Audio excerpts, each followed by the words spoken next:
Good afternoon, everyone. Waiting just a few more seconds so people can join us. Welcome, everyone. Thank you for joining us. Thank you for taking some of your time to listen to what we have to say today. The subject of our webinar is the event that has been on everyone's mind, the event that everyone has been talking about in the past few weeks, and more specifically, the events taking place in Russia and the Russian sanctions. Our take on this is how to properly implement these sanctions and how to implement your sanctions compliance framework. Before we start, I would also like to point out some of our technical features in this webinar environment. On the right side of the screen, you can see a few buttons. We encourage you to use the Q&A button and ask us questions, and also the chat function if you have any other comments that you would like to make. Also on the side, you can also see the poll function and the offer function, which we will make use of during the webinar and also later at the end of the webinar. But most importantly, we encourage you to intervene, to ask questions, because we do want to make this webinar as interactive and as engaging as possible. First, we will go over the most important aspects of the sanction regime and also get into the more practical and technical aspects of how exactly you can implement the measures. And if we look at the structure of today's webinar, we have 4 parts. First, we want to give you a bit of context and discuss about the incredibly unfortunate events that have taken place in the last month, and as well as the events that have been leading up to the Russian invasion in the past years. Second, we will also discuss about the actual sanctions that were imposed. Third, we will discuss about the practical aspects of implementation. And lastly, we will also take some time to answer your questions. Presenting for you today will be first myself, Daria. A few words about me. I am originally a law graduate and a lawyer in Bucharest, Romania, a master graduate of University of Amsterdam, and moved in Amsterdam for a few years, and a part of the Simon consulting team as a compliance analyst for over a year. And the European legal framework is one of my main areas of expertise, so I am really excited to share my insights with you. Also presenting with me is Pierre Simon. Thank you, Daria. So my name is Pierre Simon. I'm the founder and principal consultant of Simon Consulting, and I'm specialized in financial crime compliance, including sanction compliance. So it's going to be an interesting session today. So as Daria already mentioned, feel free, if you have any questions, please put them in the chat. At the end, we will have a Q&A session as well. So if you have any specific questions you would like to have answered at the end, besides the chat button, there's also a Q&A function. You can use those, and at the end, we will address the specific questions you might have. All right, great. Let's move on. So let's start with the first part, the invasion of Ukraine by Russia. And this is more also to put all the sanctions that we've been seeing the last couple of weeks and days into a little bit of a context. So probably it has not escaped anyone's attention that there's currently a terrible war going on in Ukraine. But how did this actually come about? What events preceded it? And what does this have to do with compliance, and more specifically with sanction compliance? So if we look at the timeline, a lot of people, of course, know what happened in the last couple of month and a half, starting from February. But the story actually starts a little bit earlier. If we look back in the 90s, we know that we had the fall of the Berlin Wall and the collapse of the USSR. In that period, Ukraine, and I'm talking about the early 90s, Ukraine became an independent country. And this is important also to understand the context, because as a former member of the USSR, Ukraine actually possessed at the time the 3rd largest atomic arsenal in the world. And the largest, of course, being Russia and the United States. And this is important because a little bit later, Ukraine, of course, they did sign the Strategic Arms Reduction Treaty, where they, because they had a large atomic arsenal, they agreed basically to give up their arsenal. So they didn't have any chemical weapons anymore. They were moved to Russia, but in return, they wanted to have some kind of protection, security, to avoid being invaded, being attacked by other nations. And this was agreed in the specific Strategic Arms Reduction Treaty. If we look a little bit further, we can see that in 2014, a lot of things happened. First of all, we had the former president of Ukraine, Viktor Yanukovych, was ousted based on the Ukrainian Revolution, the Orange Revolution. And of course, as you might know, he had a close link and close ties with Kremlin, with Russia. So there was a pro-Western feeling in Ukraine. They wanted to become a member of the European Union. They wanted to become a member of NATO. They wanted to be more pro-Western, which, of course, from a Russian perspective, at least from a Putin perspective, this was something that he could not agree with in his state of mind. So this is where basically all the issues started. So if you look a little bit closer, in 2014, we had the annexation of Crimea in April 2014, which is almost 8 years ago. And this led to the first set of sanctions, or restrictive measures, as we call them in Europe. These measures were set against Russia and the Russian separatists. And two of those specific sanction regimes are specifically relevant here. The first one being the restrictive measures in respect of actions undermining or threatening the territorial integrity of Ukraine. And this specific set of measures imposed asset freezes and travel restrictions on an initial 21 persons, which were set responsible for the actions undermining the territorial integrity of Ukraine. And the second set of sanctions was the so-called sectoral sanctions against Russia. These would target specific economic sectors, such as tourism activities in Crimea, that would benefit economically from the annexation. We know now, if we look back, that these sanctions unfortunately did not impress Putin at all and his allies, at least not enough to deter them from any future actions. And if you move on to the end of 2014 and 15, there was an agreement, the Minsk Accords, which was signed to end the conflict. But this, of course, was more on paper. The war actually in the eastern side of Ukraine actually went on. So from a Ukrainian perspective, they have been in war for 8 years. From a Western perspective, it seems that it just started now in February of this year. Then moving on to 2019, the current president, Volodymyr Zelensky, was elected as the Ukrainian president. And he, of course, was pretty much pro-Western. So he really looked into joining NATO and also openly expressing the desire to join NATO, but also the European Union, which again was against the wishes of Putin and the Russian regime. They posed strong opposition against this. And then if you move a little bit closer, more recently, this again led to the escalation in February of this year, where Russia initially moved some troops to Belarus, denying up until the last couple of days that they were actually going to invade Ukraine. But of course, they were already preparing. And finally, as we know, they moved into Ukraine, where currently the war is still ongoing.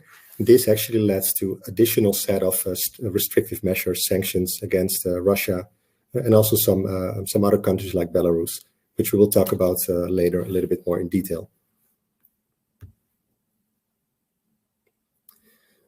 So looking at the first poll question, so how many sanction regimes are there currently in the EU? So how many sanctions regimes are there currently in the EU? Is this 16, 28 sanction regimes, 31, or D, 45 regimes? You can use the poll application at your right to answer these questions. So once again, how many sanction regimes are there in the EU? Is that A, 16, B, 28, C, 31 sanction regimes, or D, 45? Okay, we see some answers coming in. Okay, most of you answered D, 31 sanction regimes. Some of you say no, it's only 16, the remaining 28, and the smallest number of respondents answered 45. So not to keep you in wait, the correct answer is 45 sanction regimes currently. So it's a pretty broad number of different regimes with their own legal frameworks.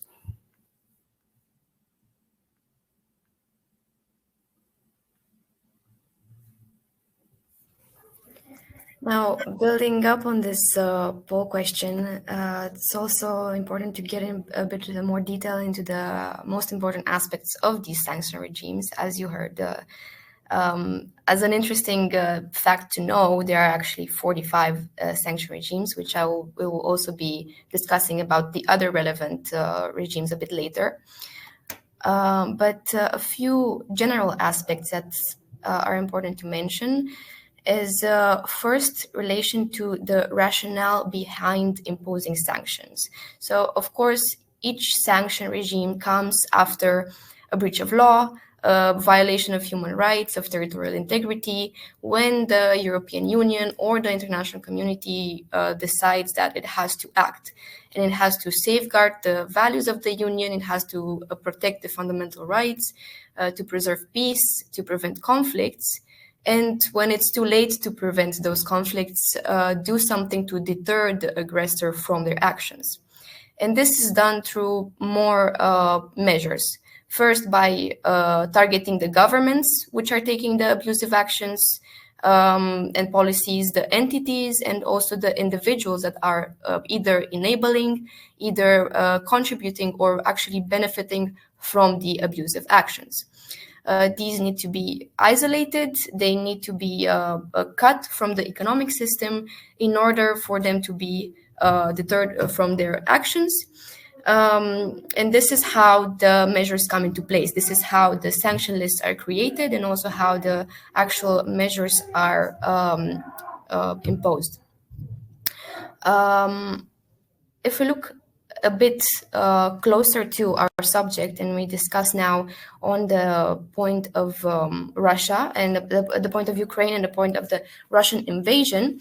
As Pierre also mentioned, since March 2014, the EU has imposed restrictive measures against Russia as a response to the annexation of Crimea, of Sevastopol, and as a response to the general destabilization of Ukraine. On 23rd of February of this year, so over a month ago, it was the first time when we had the new measures, when Putin has recognized the two pro-Russian areas of Ukraine and has ordered the armed protection. And then the EU has decided to sanction the Russian representatives which have voted for this recognition. And since the 24th of February, which is the official start of the invasion, the EU has launched a historic package of sanctions, amending the already existing sanction regimes. Albeit the fact that some people might think that it is also an opinion that also this package comes a little bit late, because as Pierre also mentioned, we see that the conflict has been building up. Russia has been having abusive actions for a long time until February. But we do have quite a number of sanctions at the moment. Sorry for the noise. In this package, we've seen a drastic increase in the number of individuals and entities that have been sanctioned. And at the moment, the number stands at 877 people on the list and 62 entities that have been sanctioned. The individuals that are have been sanctioned sanctioned are need to. Sorry, there's some noise in the background, which is a bit distracting. Yes, so going back. On the individuals, we have three main sanctions, which can be found in all the sanction regimes, which are first, freezing of assets. Second, no one in the union is allowed to make funds available to the sanctioned persons. And third, a travel ban. So these persons cannot travel to the European Union. As Pierre mentioned, we have 3 restrictive regimes that are relevant for the situation in Ukraine, but the most important one where the majority of the individuals are listed, where you can also find the information necessary about the name of these people, is under the regime relating to the undermining of Ukraine's territorial integrity, sovereignty, and independence. And going into a bit more detail now, the Russian individuals that have been targeted are first all the high-ranking officials which have been involved in one way or another in the Russian invasion. First, they've been 22 which have been listed at the end of February. One of the examples is Sergei Lavrov, which is the Minister of Foreign Affairs. We have 336 members of the Russian State Duma, which have voted and have continued to support and enable the invasion. And then lastly, we have sanctions on Russian oligarchs with close ties to Putin and business people that have benefited from Putin's abusive regime, such as Roman Abramovich, who is one of the world's richest men, who is known to have close ties to Vladimir Putin. And in more detail, he's also known to have a steel company under his effective control, which has supplied steel to the Russian military to produce military tanks.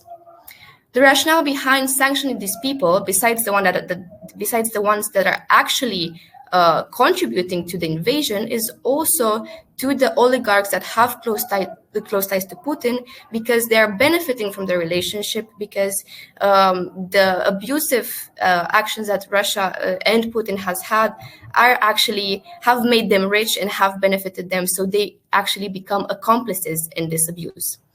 Now, in terms of sectoral sanctions, we've seen that sanctions have been imposed in the energy sector, in transport, in technology, oil and gas, and of course the financial sector, with prohibitions on providing financial assistance, providing investments, providing insurance, so any kind of financial services, a ban on export of dual-use goods, elimination of visa policies, a swift ban on 7 Russian banks, as well as a ban on transactions with the Russian central bank, and also a ban on providing euro currency to Russia. We have also seen a similar set of sanctions that has been imposed on Belarus and on the Belarusian individuals. More specifically, 22 military officials have been sanctioned, which are known to have been involved in the conflict and have known to support Russia, and this number is also still growing. Now, just for a quick comparison, let's also look at the sanctions from UK and US. This is relevant also because the international response, as we've seen also in the media, is that the European Union, the UK, and US have tried to have sort of a cohesive response to what has going on. And also because if you do have any kind of business in the UK or in the US, you will also have to be respecting these measures. And even though they are sort of harmonized, in some aspects they might also differ. First, if we look at the UK, the relevant act which you need to look into is the Russia sanctions EU exit regulation, which came into force on 31st of December 2020, which actually merges the 3 EU-Russia related sanction regimes, the ones that have been adopted in 2014 and have also been amended in the past month for over 20 times.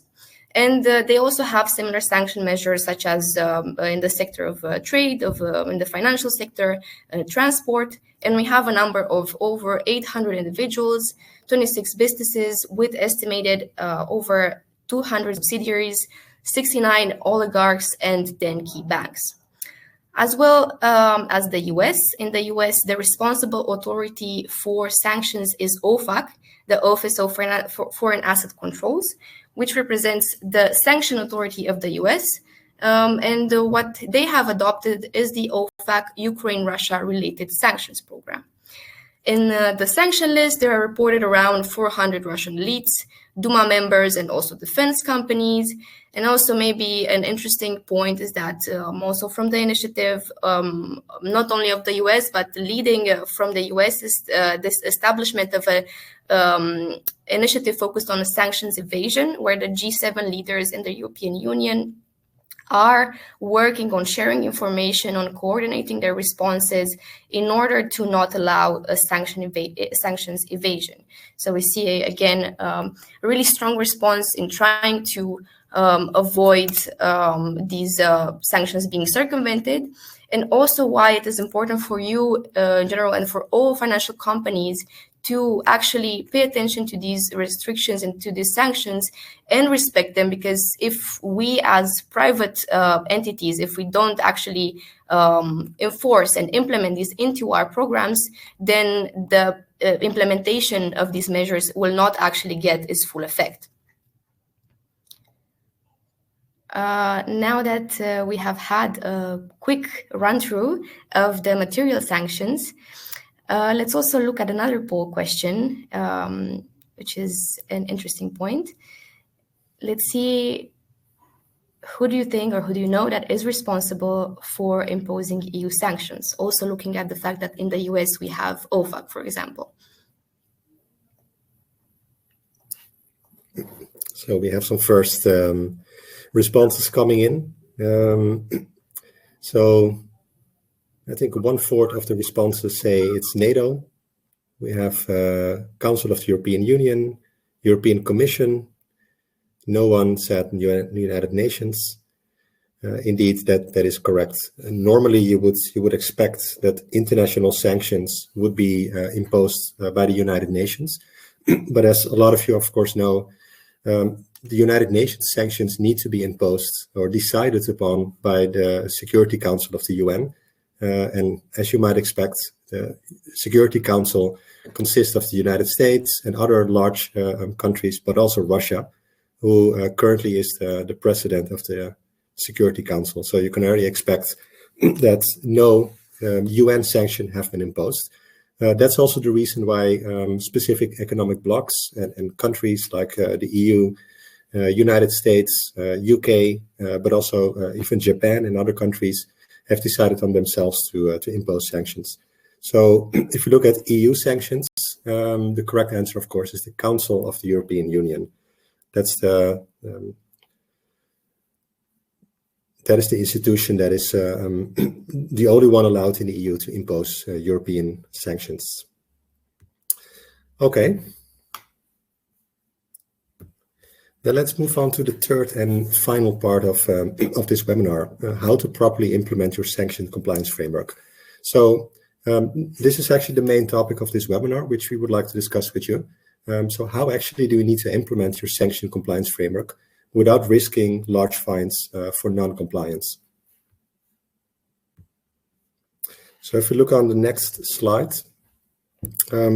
if you're talking about implementing a sanction compliance framework, there are a lot of elements which you need to take into consideration. Firstly, we know that there are a lot of similarities and overlap with the implementation of an AML-CFT compliance framework. So therefore, normally we would recommend to use the requirement as laid down in ISO standard 37301, which is an international standard for compliance management, to use it as a basis, a solid basis actually, together with specific sanction guidance documents and Q&As from the European Union. There are a lot currently which have been published by the European Union on how to interpret and implement these EU restrictive measures, but also national competent authorities such as DNB, the Dutch Central Bank in the Netherlands, which is the main competent authority or regulator in respect of not only money laundering, but also in respect of sanction compliance for financial institutions in the Netherlands. Just to provide a little bit in context, European sanctions are applicable across the European Union, but actually enforcement of those sanctions are done locally by each member states. So when a new restrictive measure framework is published, automatically it also needs to include a list of the competent authorities nationally.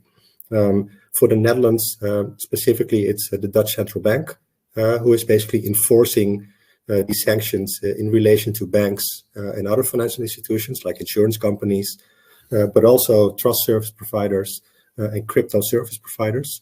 And we have the AFM in the Netherlands, which is responsible for the investment side of the financial sector. But of course, we know that sanctions are applicable to all kinds of entities. And enforcement of those entities are in the hand of the Ministry of Finance in the Netherlands. But looking a little bit closer, what I would like to focus on in this part of the webinar is basically three specific elements. The first one being sanction screening, or just screening for short. Secondly, training. And lastly, control measures. So if you look at screening, which in certain institutions is also known as filtering, sanction list screening, if you look at the first bullet, the sanction list, in short, is a compilation of individual sanctions that can be applied to individuals, countries, groups, or companies, as Daria also already explained. These sanction lists, in Europe at least, are collated by governments and international bodies, such as the European Union. And there's one consolidated list of sanctioned persons and entities. This is called, of course, the consolidated list of persons, groups, and entities subject to EU financial sanctions. This list is managed and updated by the Directorate General for Financial Stability, Financial Services and Capital Markets Union, or DG FISMA for short. So whenever it is necessary, of course, this is updated.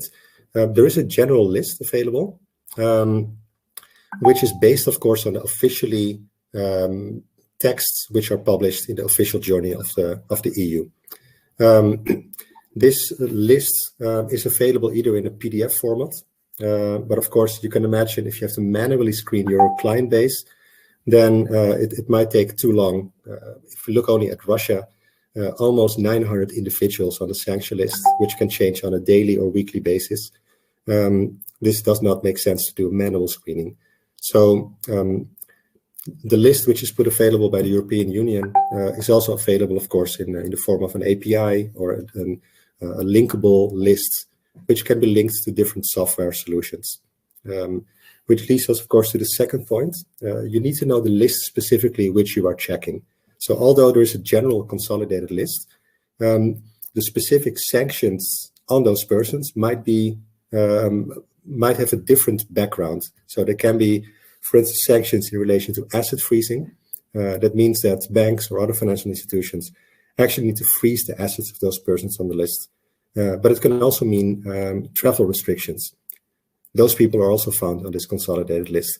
This, of course, is not relevant for financial institutions. It is relevant for the custom office or at the airport. Indeed, people are not allowed to travel in or travel out. So it needs to be clear what specific sanctions are applicable to those persons on the list. So if you look at the so-called Russian sanctions, and more specifically the restrictive measures in relation to the territorial integrity of Ukraine, as I mentioned, we can distinguish two specific lists, which should be used to screen your customers, but also UBOs and other relevant related parties. And the reason I mention this is because we see a lot of entities, they just do a one-on-one check based on their client base against the sanction list. But this, of course, is not enough. It's also necessary and needed to screen also other relevant related parties. So, for instance, if you have an entity as a client, you need to know who the shareholders or the persons holding effective control in the entity are.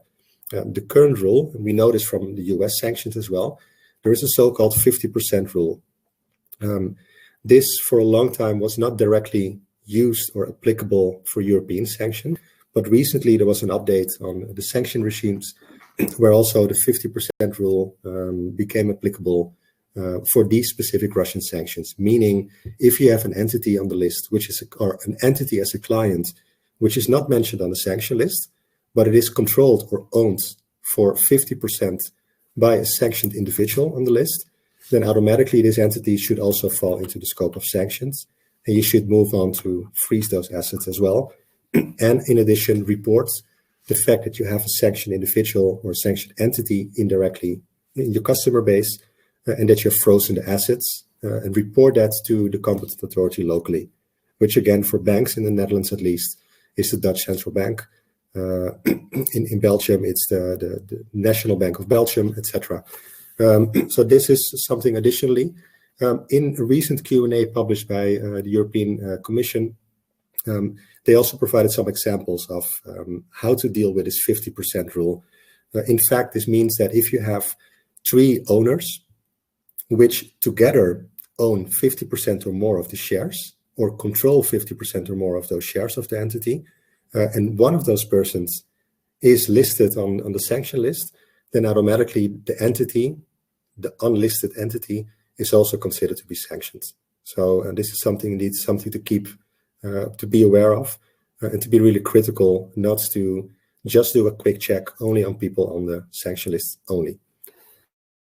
If you move on, we can see that because there's so many sanctioned individuals and entities currently, of course, just doing manual screening, as I mentioned, does not make sense. So, but we need to use software that is suited for your business. How do you do that actually? So looking at a high number of sanctioned individuals, we always recommend to use automated screening software instead of a manual screening process. Luckily, currently, there are many providers out there. The best known are WorldCheck and RDC, which are widely used by a lot of financial institutions. Most of these providers provide solutions that do not only screen against sanction lists, but also against PEP lists and adverse media. So you will get a total package on which, if there are any hits or alerts, you need to act upon, and can be used also in from a broader perspective, not only sanction related. If you move on to the last bullet, how do we actually use the findings of the screening to perform enhanced due diligence? So in case of a true hit, you should use the findings of sanction screening to perform enhanced due diligence. Of course, enhanced due diligence is more a term used from an AML-CFT perspective, but sanction compliance and AML-CFT are closely connected to each other. So if there is a sanction hit, you have some obligations to freeze the assets, report to the competent authority locally. In addition, it also becomes a trigger to conduct enhanced due diligence, and also probably to change the risk rating of your client from an AML-CFT perspective.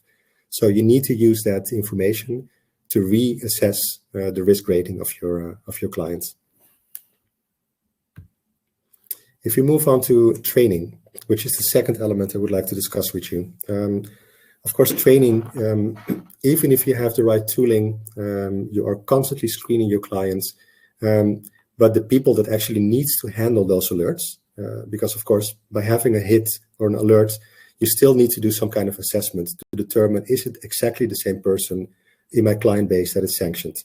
So you can imagine if you have someone called Steve Rogers, for instance, that's a very common name. Or in the Netherlands, we have Janssen as a last name, which is a very common last name used. A lot of people have the same name. So how do you determine that it's the same person? So for that, you need to have some kind of training, some kind of knowledge to be able to understand how sanctions work, to understand why they are sanctioned, and how you can determine based on the right information if you have actually a sanctioned person and what steps you need to take. So as I mentioned, AML, CFT, and sanction are closely related. So we would highly recommend to combine those trainings together, not only for the people that actually are handling alerts or hits on the sanction list, but also for people in the front office of banks or other financial institutions that actually have contact with clients. They also need to be aware and need to be trained to really understand how to identify sanction-related risks. Currently, if we look at trainings globally, we see that 2 large organizations have launched specific sanction-related trainings. We have the ACAMS, of course, the Association of Compliance Anti-Money Laundering Specialists.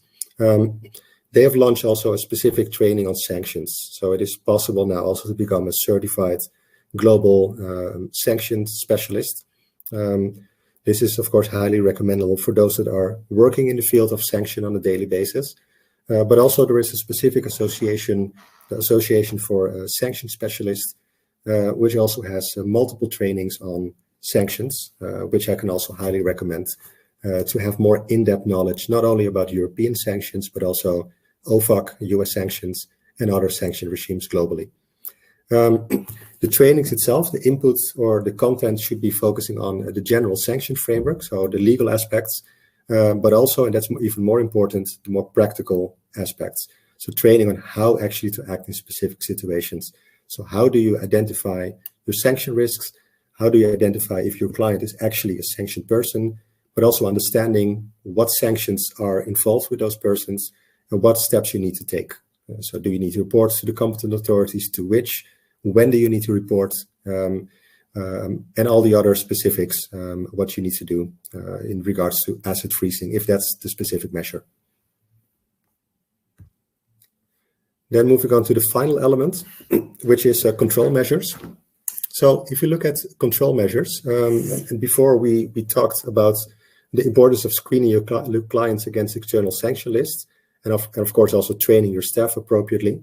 But what should also not be forgotten in your sanction compliance framework is to design effective internal controls in your various processes. So you can imagine that you have a screening process in place, even if you have an automated tool. Still, if there is a hit, you need to determine if it's a true hit. Probably some analysts will have a look, or the compliance officer, and they need to know what to do. But also in that specific process, you need to have specific checks in place to determine if what you do is actually effective and still in line with the compliance requirements. So this is also, of course, to ensure that you're able to actually freeze the assets of sanctioned individuals and to prevent financial assistance of sanctioned persons and entities. And this is also really important, especially if you look at the Russian sectoral sanctions, is that besides the asset freeze obligation, there's also an obligation to not provide, or basically a prohibition to provide financial services to people on the list or to specific sectors. So this is also really important to have the right controls, the right checks in place. So if you look at implementing the requested asset freeze, so important here is that not only freezing the assets, but also promptly reporting true hits and the value of the frozen assets to your national competent authorities. Looking at the second bullet, preventing financial assistance of sanctioned persons and entities, to actually prevent providing prohibited financial services, as I mentioned, it is also extremely important to screen your transactions. So both pre and post transaction monitoring. So it's not only screening the name of the client on the list, but also specific transactions of those clients.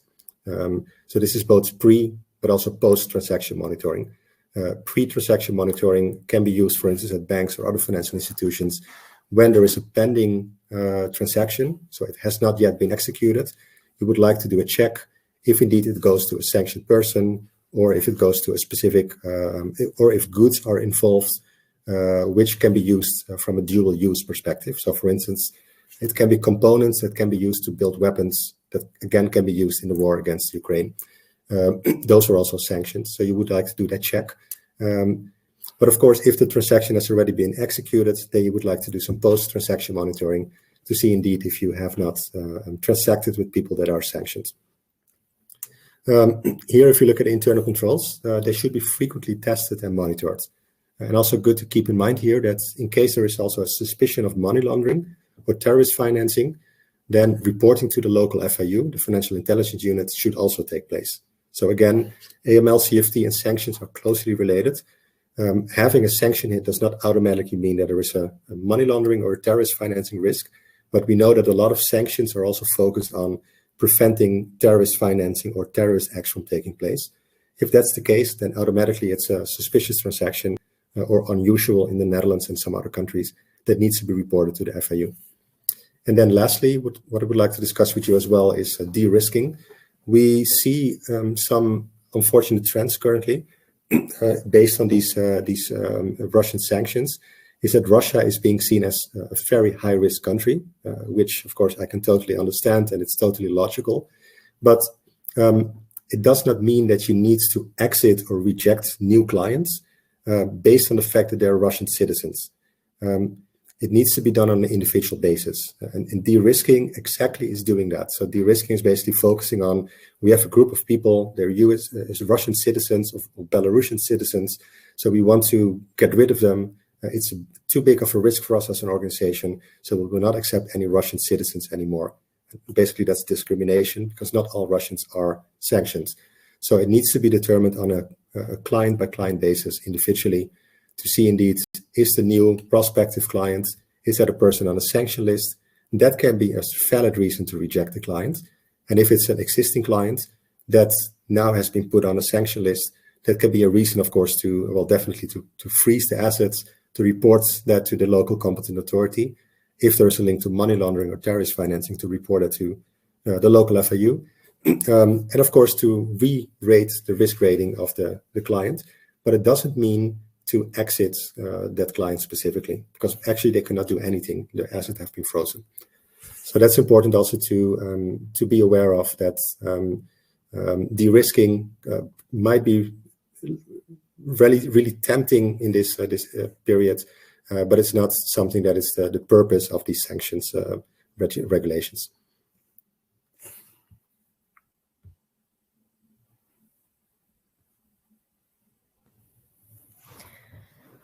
Keeping in mind the steps that you need to have in your compliance framework that were very well put by Pierre, it's also important to mention that you need to apply these steps for every sanction regime available.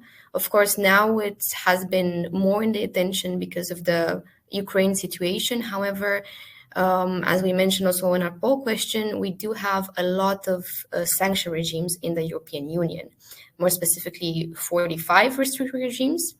And a useful tool that you can use in order to properly research and see what all these regimes are is the EU sanctions map, where you can find each of them with the exact measures that have been imposed.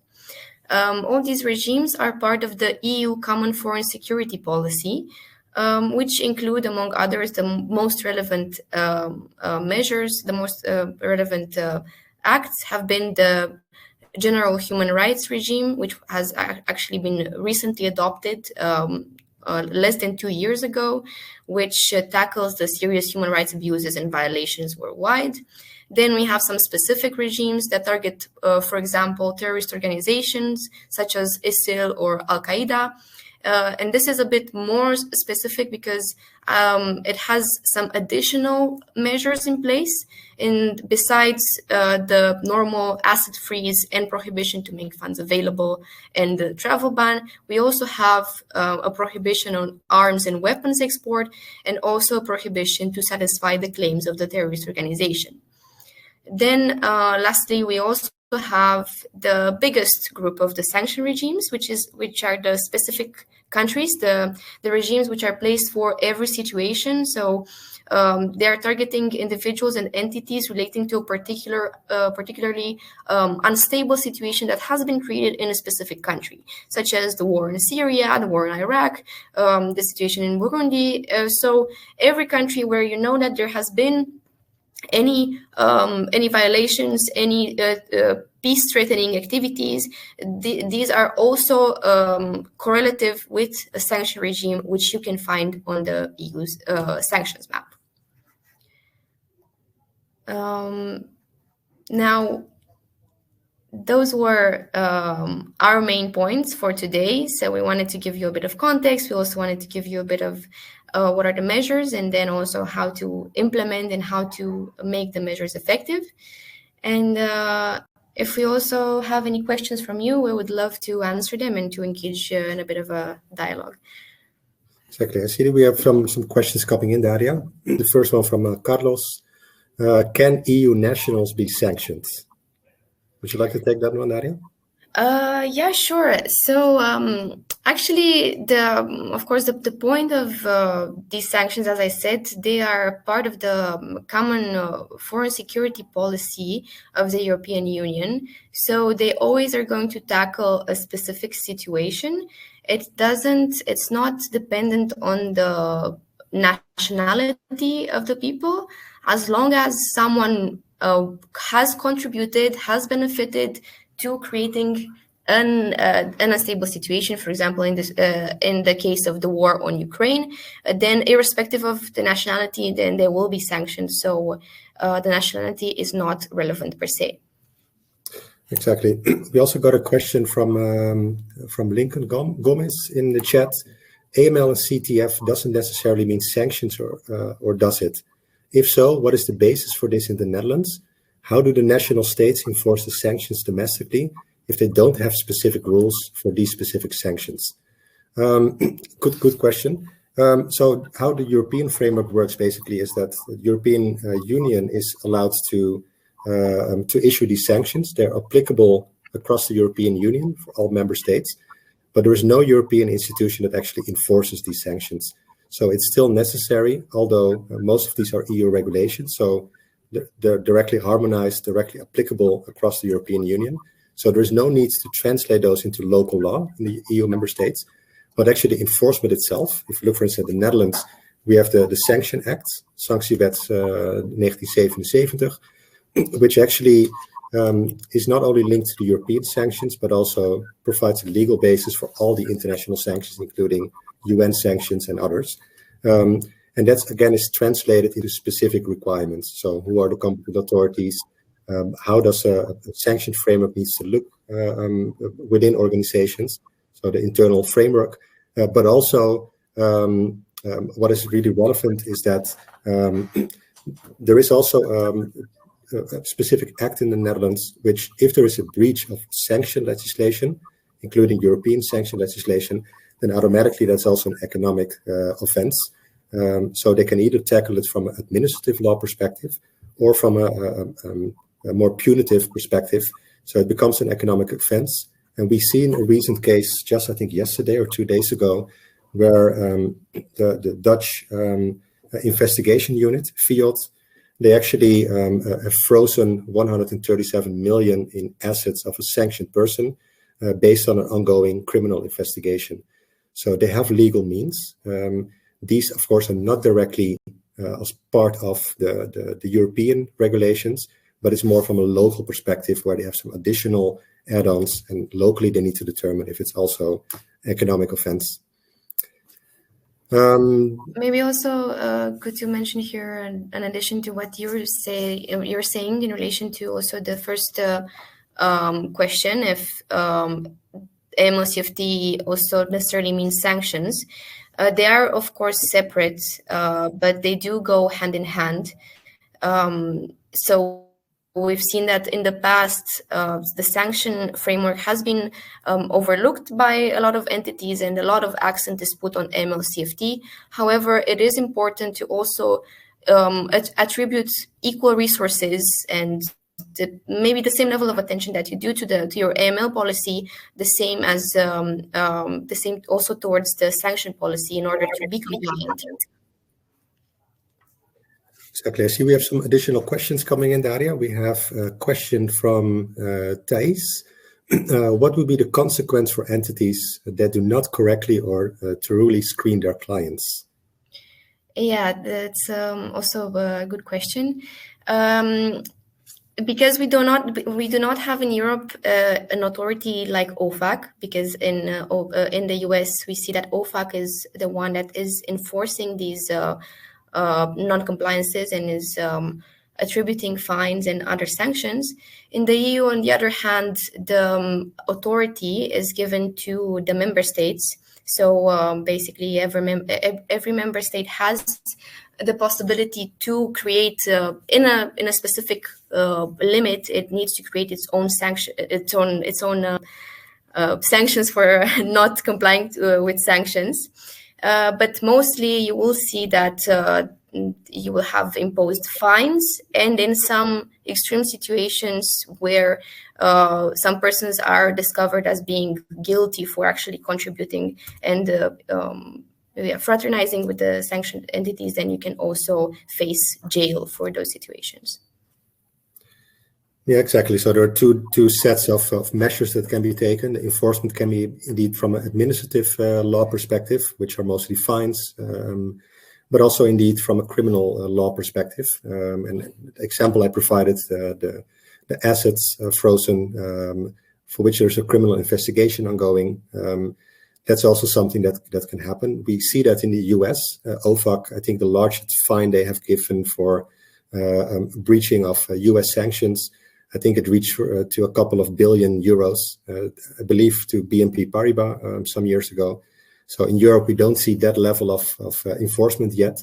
But with the attention now for these Russian sanctions, we do see a lot of more developments going on to really enforce sanctions from different perspectives. So it would not surprise me if in the near future we would see also higher sanctions against mostly financial institutions, but probably also other entities. Let's see, next question from Guacomo. What can you say on sanctions against aircrafts? For example, flying to or from Russia, even if the aircraft or owner of the aircraft is not sanctioned? I think this is a nice question. We see that, for instance, there have been we have seen some articles where they focused mostly on private jets and yachts. But if you look at the current European sanction list related to Russia, we only see individuals and entities on the list. So we don't see anything mentioned about specific yachts or any other forms of assets. In the US, we do see it. So we see, I think, even specific cryptos are mentioned, yachts, private jets. So they have a specific, a more strict basis to sanction those yachts. But of course, again, if you look at asset freeze, a yacht, of course, is also an asset. A private jet is an asset. So if it belongs to a sanctioned individual or a sanctioned entity, then automatically that should also be frozen in one way or the other. So this is indeed an interesting one. Currently, we haven't seen yet in Europe that they focus specifically on yachts, private jets, etc. It's more on the person, private individuals and entities.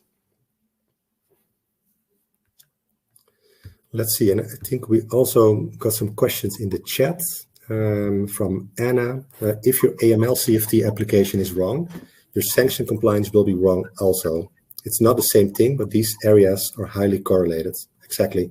I totally agree. And luckily, we also see within most of the financial institutions globally that although you need to look at the specific sanction requirements and AML CFT requirements, but in practice, if you look at your compliance framework, these are pretty much combined. It's one compliance program focusing on these three specific areas.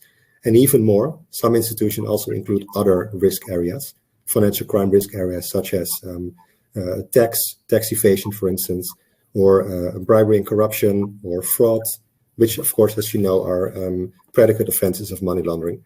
So combining would be definitely a smart thing. And these two areas, I would highly recommend to combine these two as much as possible. And also one more question I see we have from Lincoln. Are FIUs taking in reports from financial and non-financial service providers if they appear as a customer? Well, as we know from the ML directive, under the obliged entities, there are several number of non-financial service providers which are also included and also need to respect these obligations when it comes to reporting, such as lawyers, such as notaries, so on and so forth. So for these ones, because the FIU is the one that is responsible also for collecting all the reports, then also as a non-financial service provider, if you are designated, then you should also report to the FIU. Exactly. We don't have currently we don't have any data of indeed reports coming in towards the Dutch FIU in relation to these sanctions. But based on the example I provided, the fact that the Dutch investigation unit, the criminal investigation unit, actually is investigating one of the sanctioned persons, it was based on information from the Dutch FIU. So they received a report of an unusual transaction, which, as you might know, in the Netherlands, there's a different regime. It's not suspicious, but unusual transactions. And based on that information, they actually took it on and started the criminal investigation. Let me see. We also have a question from Nitesh. How are you? I think you mean Russian sanctions to impact EU energy needs and the road ahead. So if I understand correctly, Nitesh, what you mean is how does the Russian sanction to impact EU energy needs? So how do they impact the EU energy needs? So indeed, there's a close dependency from Europe from Russian gas and oil. This is currently a big issue. It has already been addressed back in 2014 to warn Europe not to be too dependent on Russia. Now we see that it did play a role. We saw it in 2014 that it played a really big role against the severity of the sanctions against Russia. Now we see that because it's coming so close with the invasion, that actually the European Union member states are pretty strict in regards to the sanctions. But of course, there is still a large dependency. So you can see that some of the payments for gas and oil are not sanctions, although Zelensky, president of Ukraine, have actually asked multiple European parliaments to actually hit them harder economically and denying all access to the oil and gas sector. So it's still a hot issue. Currently, not everything is sanctioned, which in fact means that Europe is actually paying Russia, and that money can be used for purposes of war in Ukraine. So that's still a hot issue.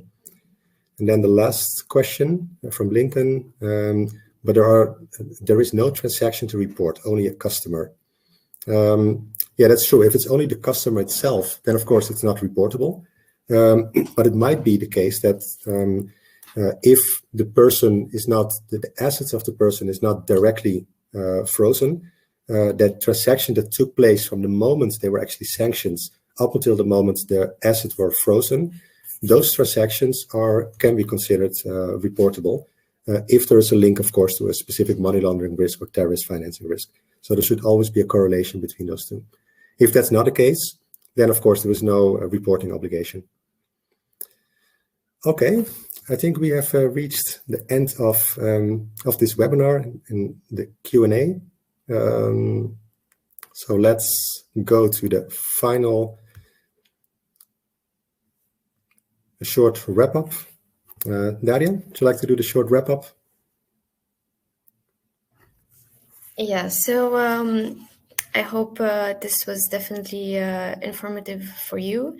Just to quickly go over what we've discussed, we wanted to give you a bit of a context on the invasion and on what's happening in Ukraine, on understanding the sanctions framework, on the regimes, the measures, the lists of individuals, and where you can look for this information, and also how to properly implement the sanctions framework in your business.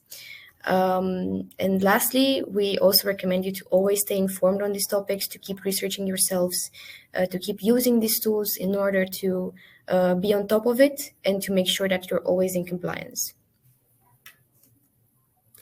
Exactly. And with that, we come to an end of this webinar. Well, we hope you enjoyed the webinar, received all the proper information to take it on also within your organizations. We can imagine, of course, that, well, sanction compliance, it is a very interesting, but also extremely technical and sometimes legally complex area of compliance. And of course, also the high pace of changes to the many sanction regimes also do not help a lot to be confident that you remain up to date. So if you would like to speak further with us and know if and how new sanctions and restrictions can impact your organization, feel free to request a call with us. I will put that also in the sidebar. And of course, we will be happy to speak with you. It will be totally free of charge, 15-minute talk to see indeed which challenges you are facing. So let me put that out now for all of you. Okay.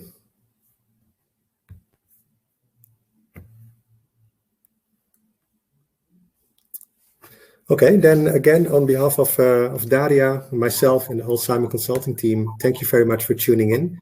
And we hope that you will join us again for our next webinar, which will be the next quarter.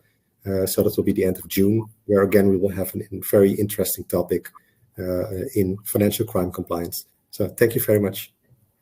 Thank you, everyone, and have a great day. And I hope to see you soon.